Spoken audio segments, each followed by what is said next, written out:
বাংলাদেশ পাকিস্তান সিরিজের প্রথম ম্যাচটাতে বাংলাদেশ এত ভালো দুইটা ইনিংস খেললো, ব্যাটিং বোলিং দুইটাতে, এবং 114তে পাকিস্তানকে অল আউট করলো। সেখানে সেকেন্ড ম্যাচে বাংলাদেশ নিজেরাই 114তে অল আউট হয়ে গেল। আসলে ল্যাকিংসটা কোথায় ছিল বাংলাদেশ দলের, কি মনে হচ্ছে আপনার? প্রকৃতির একটা ব্যাপার ছিল। প্রকৃতির ব্যাপার তো ছিল, কিন্তু শুরুতেও কিন্তু পাকিস্তান বেশ ভালো একটা রান তাড়া করেছে, মানে রান করেছে, এবং বাংলাদেশ কিন্তু শুরুতে প্রকৃতি খারাপ হওয়ার আগে 15 রানে কিন্তু 3 উইকেট হারিয়ে ফেলেছিল।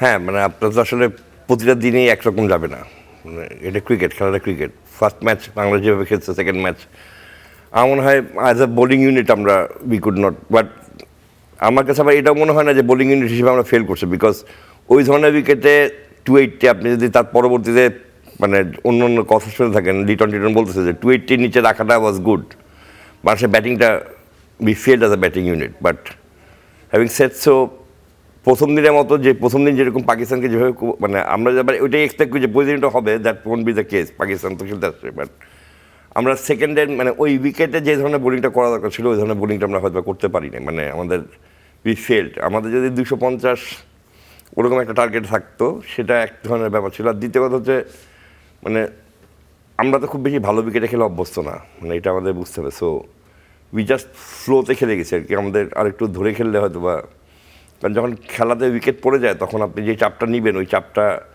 পরবর্তীতে ধরেন এখন আমাদের ব্যাটিংয়ে একটা সাফসিং হচ্ছে। লিটন কুমার দাস আগে ওপেন করতেন, এখন মধ্যের দিকে আসতেছেন, আরও অন্যান্য অনেক, আফিফকে এখন মানে জাস্ট নতুন করে রিস্টাবলিশ করার চেষ্টা করা হচ্ছে। So lot of things are happening in Bangladesh team, মানে ব্যাটিং ইউনিট, ব্যাটিংয়েই। So we just can't say যে মানে আমরা, হ্যাঁ আমার মানে we lost 3 wickets, that's the major point. মানে ওই জায়গাটা আমরা খেলা হেরে গেছি।